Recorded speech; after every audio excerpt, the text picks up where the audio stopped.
اولو العزم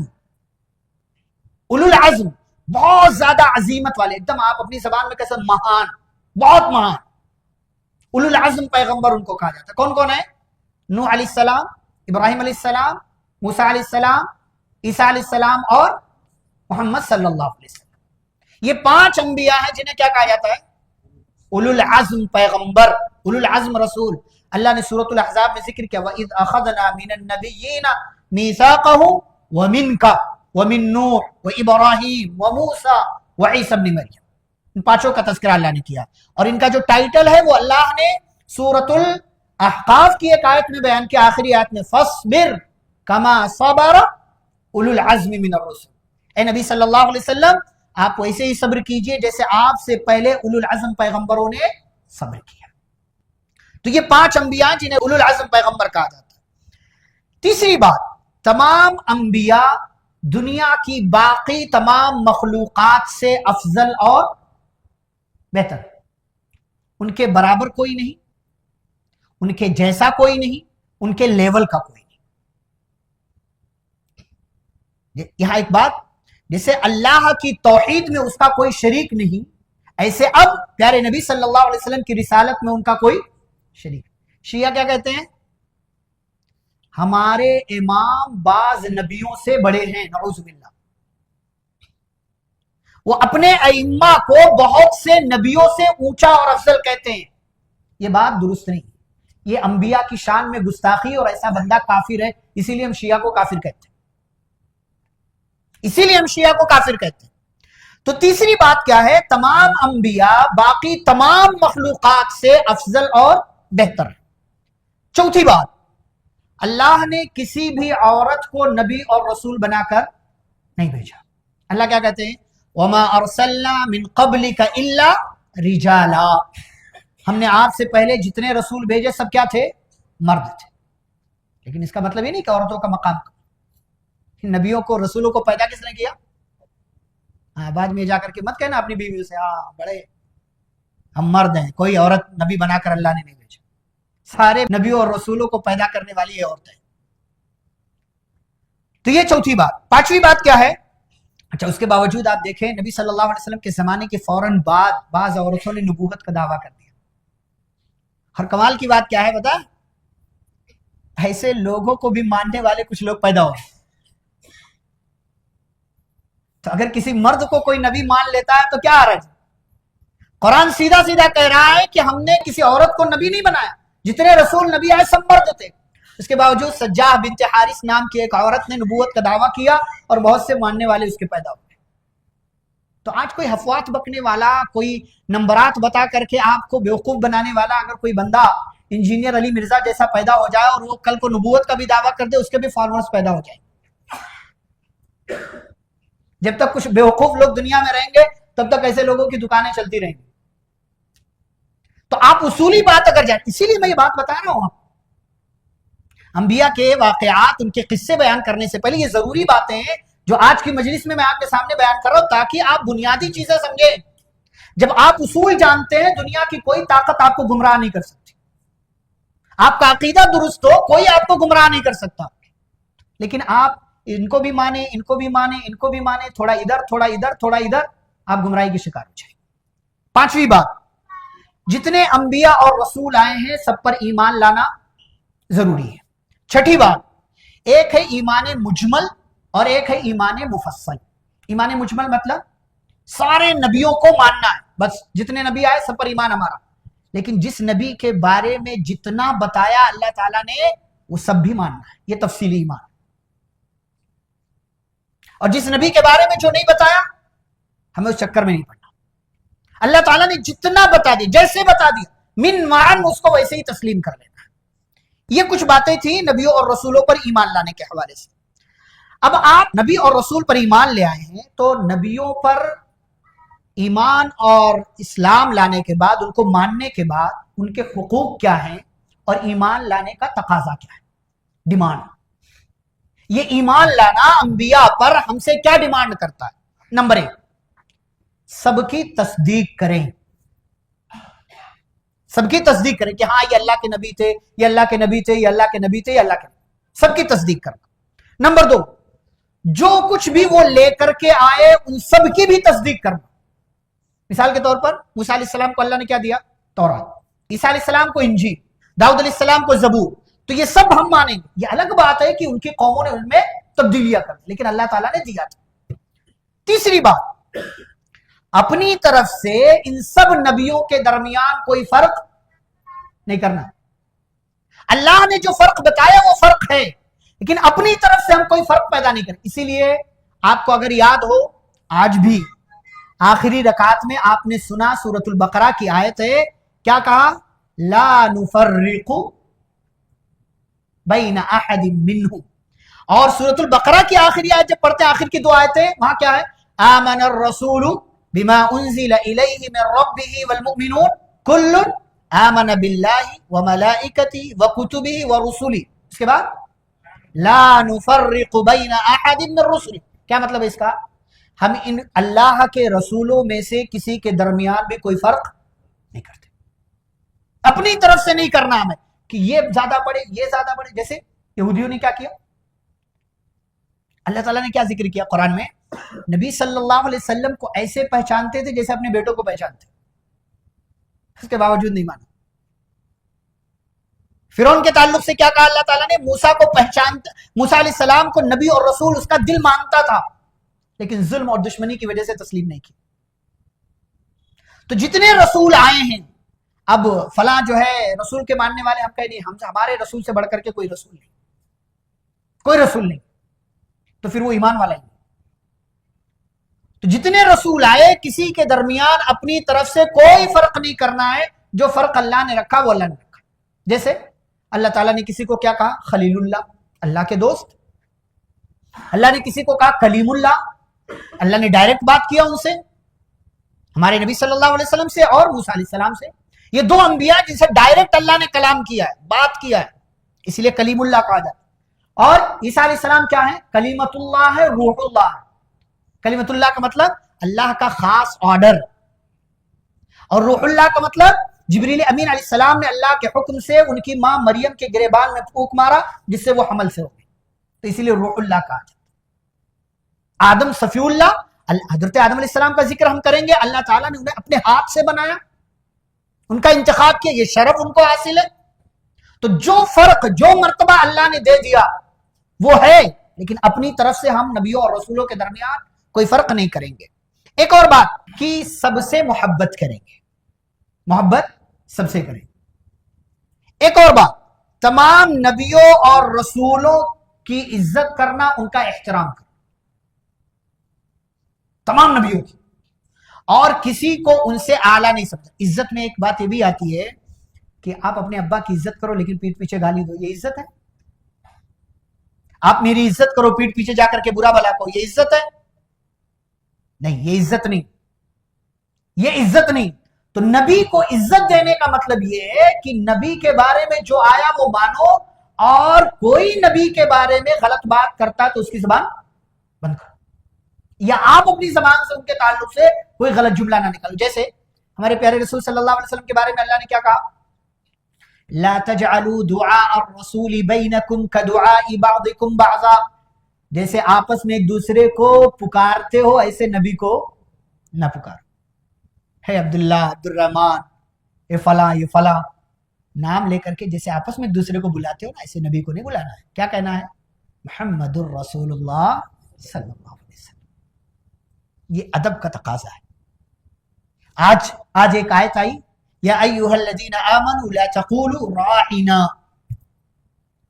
راعنا کا مطلب ہمارا خیال کیجیے، ہمارا خیال کیجیے. راعنا، راع یراعی، مراعات عربی زبان کا ایک صیغہ ہے، اسی سے کیا ہے؟ راعی فعل امر، آرڈر کا صیغہ، اور نہ ہمارے. راعنا، ہماری پرواہ کیجیے، ہمارا خیال کیجیے. صحابہ یہ لفظ بولتے تھے، معنی بالکل صحیح. یہودی آتے تھے لیم بالسنتہم، اپنی زبان کو تھوڑا سا گھما کر کے کیا کہتے تھے؟ راعینا. یہ عربی زبان کی باریکی دیکھیں. راعینا اور راعینا، زمین آسمان کا فرق ہو گیا. راعینا کا مطلب ہمارا خیال کیجیے، اور راعینا کا مطلب ہمارے چرواہے. راعی چرواہا، بکریاں چرانے والا، اور نہ ہمارے. تو رائنا کا مطلب تھا ہمارا خیال کیجیے یہودیوں نے نبی صلی اللہ علیہ وسلم کی شان میں گستاخی کی اور آپ کو مخاطب کرنے کے لیے کیا کہا؟ رائنا، اے ہمارے چرواہے۔ اللہ کو نبی کی عزت کے تعلق سے یہ بات پسند نہیں آئی، آیت اتاری، کہا ایمان والو آج کے بعد یہ لفظ استعمال ہی نہ کرو۔ جس لفظ سے نبی صلی اللہ علیہ وسلم کی شان میں گستاخی کا اندیشہ بھی پیدا ہوتا ہو، اللہ نے اس لفظ کے استعمال سے مسلمانوں کو منع کر دیا، اس کا الٹرنیٹ دیا اللہ نے۔ رائنا مت کہو، کیا کہو؟ انظرنا، ہماری طرف دیکھیے، تھوڑا خیال کر لیجئے۔ اور جب نبی صلی اللہ علیہ وسلم بولے تو واسمعوا، کان لگا کر سنو۔ اور یہ رہے گستاخ، وللکافرین عذاب علیم، ان کے لیے دردناک سزا۔ یہاں تک کہ نبیوں کا احترام اتنا ہے ان کی زندگی میں، اللہ نے کیا کہا کہ اے ایمان والو اپنی آواز نبی کی آواز سے اونچی نہ کرو، ورنہ اگر آواز اونچی ہو گئی تو تمہارے سارے اعمال برباد کر دیے جائیں۔ ایک صحابی تھے ثابت بن قیس بن شماس رضی اللہ تعالی عنہ، فطری طور سے ان کی آواز اونچی تھی۔ یہ جب آیت نازل ہوئی گھر میں بند ہو گئے، کیوں؟ کہ نبی کے سامنے جاؤں گا، میری آواز فطری طور سے اونچی ہے، میری آواز اونچی ہو گئی تو میرے سارے اعمال برباد کر دیے جائیں گے۔ نبی صلی اللہ علیہ وسلم کو پتا چلا تو آپ نے کہا کہ ان سے کہہ دو تم ان میں سے نہیں، فطری طور سے تمہارے۔ یہ نبیوں کا، رسولوں کا ایک حق ہے، تقاضا ہے کہ ہم ان کی عزت کریں، ان کا احترام کریں۔ ایک اور بات، ان کی شریعتوں پر عمل کرنا واجب سمجھنا، لیکن کس کے لیے؟ کس کے لیے؟ سارے نبیوں کی شریعت پر عمل کرنا واجب ہے، کس کے لیے؟ ان کی امتوں کے لیے۔ ہمارے لیے کیا ہے؟ پیارے رسول صلی اللہ علیہ وسلم کی شریعت، ان کے علاوہ ہم کسی اور نبی کی شریعت کو نہیں مانیں گے۔ اس میں ایک بات، تمام انبیاء کیا تھے؟ معصوم، کسی نبی سے کوئی گناہ نہیں ہوا۔ اچھا، بعض دفعہ آگے بات آئے گی تو اس کا ہم تذکرہ کر دیں گے انشاءاللہ جب نبیوں کے واقعات۔ سارے کے سارے انبیاء کیا تھے؟ معصوم، سے ان سے کوئی گناہ نہیں ہوا، گناہ کا کام ان سے سرزد نہیں ہوا۔ ایک اور بات کہ تمام نبیوں نے اپنی ذمہ داری کو پوری ایمانداری سے کیا کر دیا؟ پورا کر دیا، سارے نبیوں نے۔ اب یہ جو بدعتیں ایجاد ہو رہی ہیں، اس کا مطلب یہ ہے گویا کہ یہ کہنا چاہ رہے ہیں کہ نبی صلی اللہ علیہ وسلم نے پوری ذمہ داری ادا نہیں کی۔ دین میں کسی چیز کو شامل کر دینا مطلب کیا ہوا؟ گویا کہ نبی صلی اللہ علیہ وسلم نے پوری ذمہ داری ادا کی، جبکہ آپ نے حجۃ الوداع کے خطبے میں صحابہ کے سامنے باتیں رکھی اور صحابہ سے کہا میرے صحابہ بتاؤ اللہ اگر پوچھے گا تو کیا کہو گے؟ کیا میں نے پہنچا دیا؟ الا هل بلغ؟ صحابہ نے کہا ہاں آپ نے پہنچا دیا۔ تو آپ نے آسمان کی طرف انگلی اٹھائی اور کہا اللہم فاشہد، اے اللہ تو گواہ رہنا کہ تیرے بندے گواہی دے رہے، میں نے تیرے دین کی باتیں ان تک پہنچا دی۔ تو ایک تقاضا یہ ہے کہ ہم یہ مانیں تمام نبیوں نے دین کو پوری ایمانداری سے پہنچا دیا۔ ایک اور بات، ان کی شان میں غلو نہیں کرنا۔ غلو جیسے کیا کیا یہودیوں نے، عیسائیوں نے اپنے نبیوں کی قبروں کو کیا بنا لیا؟ سجدہ کہا۔ اسی لیے نبی صلی اللہ علیہ وسلم نے اپنی مرض الموت میں کیا کہا تھا؟ لا تطرونی کما اطرت النصارى عیسی ابن مریم، میرے بارے میں حد سے تجاوز نہ کرنا جیسے عیسائیوں نے عیسیٰ علیہ السلام کے بارے میں کیا۔ انما انا عبد، میں بندہ ہوں، لہذا تم کیا کہو؟ عبداللہ ورسول، اللہ کے بندے اور اس کے رسول۔ اور آپ نے کیا کہا؟ لعن اللہ الیہود والنصارى اتخذوا قبور انبیائہم مساجد، اللہ کی لعنت ہو یہودیوں پر، عیسائیوں پر، انہوں نے اپنے نبیوں کی قبروں کو سجدہ گاہ بنا۔ تو کسی نبی کے بارے میں غلو سے کام نہیں لینا، نہ انہیں مختار کل سمجھنا ہے، نہ مشکل کشا سمجھنا ہے، نہ عالم الغیب سمجھنا ہے، نہ نفع نقصان کا مالک سمجھنا ہے، نہ بندہ نماز سمجھنا، نہ غریب نماز سمجھنا، نہ کوئی اور سمجھنا۔ وہ کام جو اللہ کا حصہ ہے وہ نبی کو نہیں دینا۔ ایک اور بات، سارے نبیوں پر درود و سلام بھیجنا، صرف ہمارے نبی پر درود نہیں بھیجنا ہے، سارے نبیوں پر بھیجنا ہے۔ اسی لیے جب نبی کا ہم نام لیتے کیا کہتے ہیں؟ حضرت آدم علیہ السلام یا علیہ الصلاۃ والسلام۔ آپ کسی نبی کا نام لیں ان کے ساتھ صلی اللہ علیہ وسلم بھی بول سکتے ہیں، یہ بھی درود، سارے نبیوں پر ہمیں درود و سلام بھیجنا ہے، یہ نبیوں کا حق ہے۔ یہ بات ہوئی حقوق کے حوالے سے، تقاضوں کے حوالے سے۔ اب ایک سوال یہ ہے کہ دنیا میں انبیاء اور رسول کیوں بھیجے گئے؟ کیوں آئے؟ نمبر ایک، لوگوں پر حجت قائم کرنے کے لیے۔ اگر نبی اور رسول اللہ نہیں بھیجتا نا خاص طور سے ہمارے زمانے والے اللہ کے سامنے کھڑے ہوئے ہیں، اللہ کوئی آیا ہی نہیں ہے نا، کوئی بتانے والا ہی نہیں، کسی نے بتایا ہی نہیں، ما جاءنا من بشیر ولا نذیر، کوئی ڈرانے والا، کوئی خوشخبری دینے والا نہیں آیا۔ اسی لیے جب جہنمی جہنم میں جائیں گے تو جہنم کا داروغہ کیا پوچھے گا، وہ بھائی ادھر آ رہے ہو، الم یاتکم نذیر، کوئی ڈرانے والا نہیں آیا؟ تو کیا کہیں گے، بلا آیا تو تھا، پھر فکذبنا، ہم نے جھٹلا دیا۔ تو اللہ نے انبیاء اور رسولوں کو کیوں بھیجا؟ تاکہ حجت قائم ہو جائے کہ میرے طرف سے لوگ گئے تھے تمہیں ڈرانے، سمجھانے اور خوشخبری دینے کے لیے، لیکن پھر بھی تم نے ہماری بات نہیں مانی۔ لئلا یکون للناس علی اللہ حجت بعد الرسل، تاکہ لوگوں کے لیے رسولوں کے بھیجے جانے کے بعد اللہ کے سامنے کوئی حجت باقی نہ رہ جائے۔ یہ رسولوں کے بھیجے جانے کا مقصد تھا۔ دوسرا مقصد کیا تھا؟ دین کو قائم کرنا، تاکہ دین کو قائم کیا جائے، اللہ کے دین کو یعنی توحید کو پوری دنیا میں نافذ کر دیا جائے، پوری دنیا کا۔ یہ دوسرا مقصد۔ تیسرا مقصد کیا تھا؟ امت کو، لوگوں کو دین کے اعتبار سے بھی اور دنیا کے اعتبار سے بھی کیا کرنا؟ متحد کرنا، ایک کرنا۔ پیارے نبی صلی اللہ علیہ وسلم آئے، سارے لوگ بکھرے ہوئے تھے، مکہ والے، مدینے والے، سب بکھرے ہوئے تھے۔ صرف 22 سال میں آپ صلی اللہ علیہ وسلم نے کیا کر دیا؟ دین کے اعتبار سے بھی اور دنیا کے اعتبار سے ایک لڑی میں پرو دیا، ایک لڑی میں پرو دیا۔ اور گویا کہ وہ ہار کے موتی جو بکھرے ہوئے تھے، پیارے نبی صلی اللہ علیہ وسلم نے انہیں پرونا شروع کیا اور مکمل آپ نے ایک ہار بنا دیا۔ یہ رسولوں کے دنیا میں بھیجے جانے کا ایک مقصد۔ ایک آخری مقصد کیا تھا؟ اسوہ اور قدوہ بنانا۔ کیا مطلب؟ آئیڈیل سیٹ کرنا کہ لوگوں اگر زندگی گزارنا تو کس کے جیسے گزارو؟ ان کے جیسے۔ لقد کان لکم فی رسول اللہ اسوۃ حسنہ، اللہ کے رسول صلی اللہ علیہ وسلم کی زندگی میں تمہارے لیے نمونہ ہے۔ اور نبی اپنے دور کا سب سے نیک انسان ہوتا ہے تو اس کو اگزامپل سیٹ کرنے کے لیے اللہ نے بھیجا کہ لوگوں ان کے جیسا اپنے آپ کو بناؤ۔ یہ کچھ مقاصد تھے۔ کچھ اور باتیں ہم لوگ دیکھ لیتے ہیں نبیوں اور رسولوں کے حوالے سے۔ سارے نبیوں کا دین ایک تھا یا الگ الگ؟ سب کا نام کیا ہے؟ جتنے نبی آئے سب کو جو اللہ نے دین دیا وہ دین کیا تھا؟ اسلام۔ آج گودی میڈیا کیا کہتا ہے؟ اسلام صرف 1400 سال پرانا دین ہے،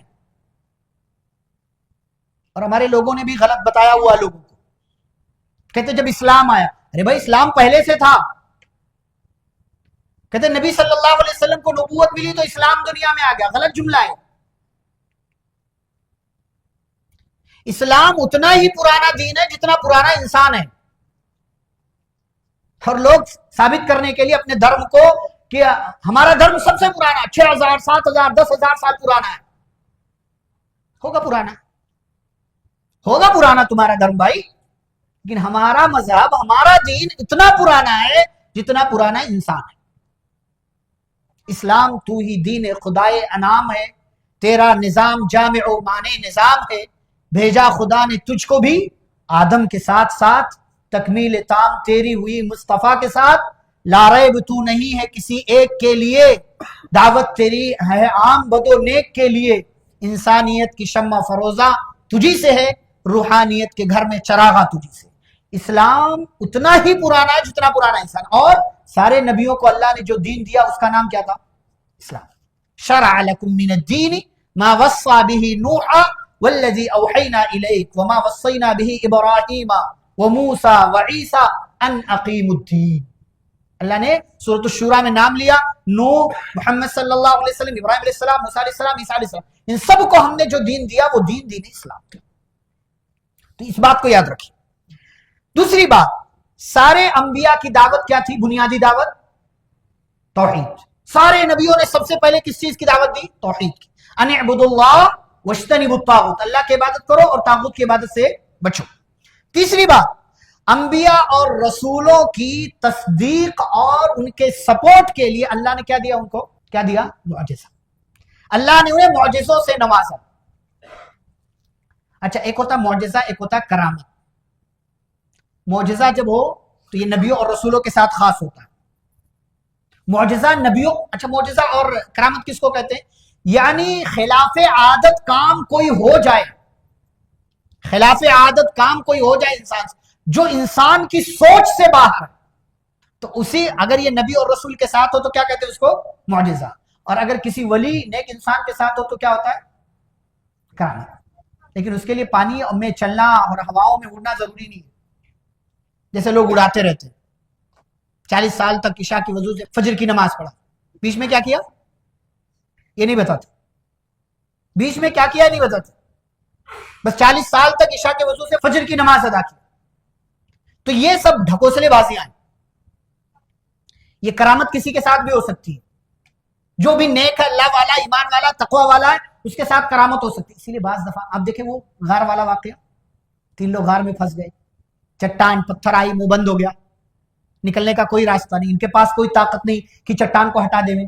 کیا کیا اللہ تعالیٰ سے دعا کیا, اپنے نیک عمل کا وسیلہ لگایا. کیا کیا اللہ نے, پتھر کو ہٹا دیا.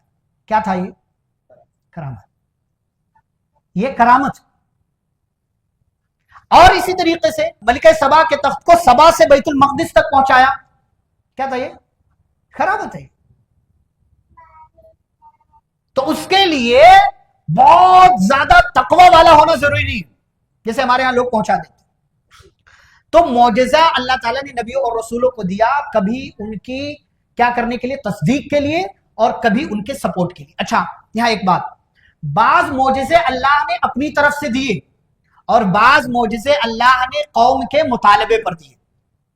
جیسے مطالبہ کیا, صالح علیہ السلام آئے, صالح علیہ السلام سے کیا کہا قوم کے لوگوں نے, نبی ہو, سچے ہو, اپنے دعوے میں سچے ہو, تو اپنے رب سے کہو یہاں سے یہ پہاڑ سے حاملہ اونٹنی پیدا کر دیا اللہ نے.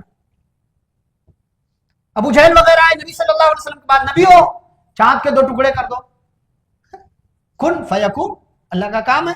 نبی صلی اللہ علیہ وسلم نے اللہ سے دعا کیا, اللہ نے کیا کہا, ہو جا, ہو گیا. 2 ٹکڑے, ایک ٹکڑا پہاڑ کے اس طرف, ایک ٹکڑا پہاڑ کے اس طرف. مکے والوں نے نگاہوں سے دیکھا, اس کے باوجود اللہ کہتے اقتربت الساعۃ وانشق القمر, چاند پھٹ گیا. اور آج جو لوگ چاند پہ پہنچے ہیں, جو چاند کے حوالے سے ریسرچ کرتے ہیں, سائنسداں, وہ خود اس بات کو پروف کر رہے ہیں کہ اس میں کچھ نہ کچھ ایسا ہے کہ کبھی اس کے ساتھ کچھ حادثہ ہوا تھا. تو بعض معجزے اللہ نے قوم کے مطالبے پر بیان کیے اور نازل کیے, جس کا تذکرہ انشاءاللہ نبیوں کے تذکرے کے ساتھ آتا رہے گا. اس میں کچھ اور باتیں ہیں. ایک ہوتا ہے انبیاء کا خواب. انبیاء کا خواب بھی کیا ہوتا ہے, وحی ہوتا ہے اور سچا ہوتا ہے. ایک ہے کہ انبیاء میں سے اگر ان سے کوئی غلطی ہو جائے, انسان ہونے کے ناطے, گناہ نہیں, کوئی غلطی ہو جائے, گناہ اور غلطی میں فرق ہے, گناہ اور غلطی میں فرق ہے. انبیاء سے جب کوئی غلطی ہو جائے تو اللہ تعالیٰ فوراً کیا کر دیتا ہے, ان کو تنبیہ کر دیتا ہے. جیسے ایک نبی کو ایک چیونٹی نے کاٹ لیا, تو انہوں نے کیا کیا, چیونٹیوں کی پوری بستی جلوا دی. ایک چیونٹی نے کاٹا تھا, چیونٹیوں کا پورا علاقہ انہوں نے جلوا دیا, کہا جلا دو. اللہ تعالیٰ نے کہا یہ صرف ایک ہی چیونٹی کو مارنا تھا, ساری چیونٹیوں کو کیوں ختم کر دیا. اللہ نے فوراً تنبیہ کر دیا, کسی ایک کی غلطی کی سزا سب کو نہیں دو. ایک اور بات, انبیاء کی آنکھیں تو سوتی ہیں مگر دل بیدار رہتا, مگر دل بیدار رہتا. انبیاء کے ناموں پر نام رکھنا, نام رکھ سکتے کہ نہیں رکھ سکتے. انبیاء کے ناموں پر نام رکھنا جائز ہے. انبیاء کی قبروں کو سجدہ گاہ بنانا حرام ہے. الٹے پاؤں جانا حرام ہے. ان کی قبر کا وسیلہ لینا حرام. ذات کا وسیلہ لینا, نبی کے صدقے طفیل میں مانگنا حرام. تمام انبیاء کا دین ایک, جیسا کہ میں نے تذکرہ کر دیا. اور بنی اسرائیل کی سیاست جو تھی وہ انبیاء کے ہاتھ میں تھی. ہمارے یہاں کچھ لوگ کہتے ہیں جو ہے بادشاہت وہ یہاں سے الگ ہے بالکل. کون کہتا ہے اسلام بادشاہت کی ملوکیت کے خلاف ہے؟ سلیمان علیہ السلام نبی بھی تھے, رسول بھی تھے, بادشاہ بھی تھے. داؤد علیہ السلام بھی بادشاہ تھے. کئی ایک نبی آئے, اللہ تعالیٰ نے ان کو بادشاہ بنایا. اچھا, انبیاء کا جسم زمین پر کیا ہے, حرام. مٹی نبیوں کے جسم کو نہیں کھاتی, حرام ہے. ایک اور بات یہ ہے کہ لوگوں میں سب سے زیادہ آزمائش کس کی ہوئی, نبیوں کی. جو جتنا نیک اس کی سب سے زیادہ آزمائش. اشد الناس بلاء الانبیاء ثم الامثل فالامثل. سب سے سخت آزمائش نبیوں کی, پھر جو جتنا نیک ہوگا اس کی اتنی زیادہ آزمائش. نبیوں میں سے کوئی نبی قیامت کے دن ایسا بھی آئے گا جس پر ایمان لانے والا یا تو کوئی ایک ہوگا یا تو وہ بھی نہیں ہوگا. ایسے بھی انبیاء دنیا میں ہیں. تو یہ مت کہو عالم کی بات میں اثر نہیں, یہ مت کہو کہ یہ عالم صاحب کو کیا سننا ہے, تو بس ایسے ہی ہے نہیں. غلط بات. انبیاء روز قیامت اس بات پر ایک دوسرے سے مقابلہ کریں گے کہ کس کے ساتھی زیادہ ہیں. نبی صلی اللہ علیہ وسلم معراج میں گئے تو موسیٰ علیہ السلام کے پاس جب پہنچے 5ویں آسمان پر اور جب واپس ہونے لگے تو موسیٰ علیہ السلام رونے لگے.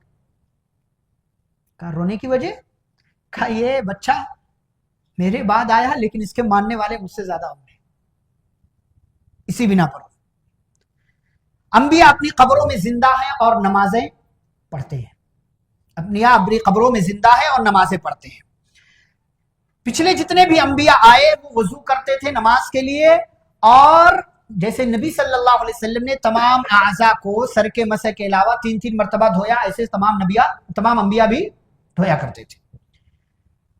ہر نبی حتیٰ کہ نوح علیہ السلام نے بھی اپنی قوم کو دجال کے فتنے سے ڈرایا. سارے نبیوں نے. نبی صلی اللہ علیہ وسلم خاتم الانبیاء، ان کے بعد کوئی نبی اور رسول نہیں آنے والا. اور پیارے نبی صلی اللہ علیہ وسلم مجموعی لحاظ سے تمام نبیوں میں سب سے افضل ہیں. البتہ بعض دفعہ آپ نے تواضع کے تحت کسی کو اپنے اوپر فضیلت دے دیا ہے، لیکن اصل کیا ہے کہ نبی صلی اللہ علیہ وسلم سے عظیم کوئی نہیں ہے. محمد صلی اللہ علیہ وسلم کے ماننے والے قیامت کے دن سب سے زیادہ ہوں گے، اور آپ ہی کی امت کے افراد سب سے زیادہ جنت میں داخل ہوں گے. اور ایک بات کہ نبی صلی اللہ علیہ وسلم سب سے پہلے جنت کا دروازہ کھٹکھٹائیں گے. یہ کچھ باتیں تھیں جو نبیوں کے حوالے سے. اب ایک ترتیب جو ہے اس میں آدم علیہ السلام جیسے ترتیب ہے ویسے انشاءاللہ ہم ذکر کر کے آدم علیہ السلام، ادریس علیہ السلام، نوح علیہ السلام، ہود علیہ السلام، صالح علیہ السلام، ابراہیم علیہ السلام، ان کے بھتیجے لوط علیہ السلام، شعیب علیہ السلام، اسماعیل، پھر اسماعیل کے بعد اسحاق علیہ السلام، ان کے بیٹے یعقوب، ان کے بیٹے یوسف، اور پھر انہی کی نسل میں آگے چل کر کے ایوب علیہ السلام، ذوالکفل علیہ السلام، یونس علیہ السلام، موسیٰ، ہارون، زکریا، یحییٰ اور الیاس، الیسع، داؤد، سلیمان، عیسیٰ، اور پھر اخیر میں محمد صلی اللہ علیہ وسلم. یہ ترتیب کے ساتھ انشاءاللہ کل سے ہم تراویح کے بعد نبیوں کا سلسلہ شروع کریں گے. سب سے پہلے حضرت آدم علیہ السلام کا تذکرہ ہوگا، اور ان کے بارے میں جتنی باتیں قرآن کے اندر یا صحیح احادیث میں بیان ہوئی ہیں انشاءاللہ پوری تفصیل کے ساتھ، اور ساتھ ہی ساتھ اس میں سبق ہمارے لیے کیا ہے، ہمارے لیے پیغام کیا ہے، ہمیں کیسے بننا ہے، کس طریقے سے بننا ہے، کہاں کہاں آدم علیہ السلام کا دیگر نبیوں کا قرآن میں تذکرہ آیا ہے. ساری باتیں انشاءاللہ تفصیل سے آپ کے سامنے بیان ہوں گی.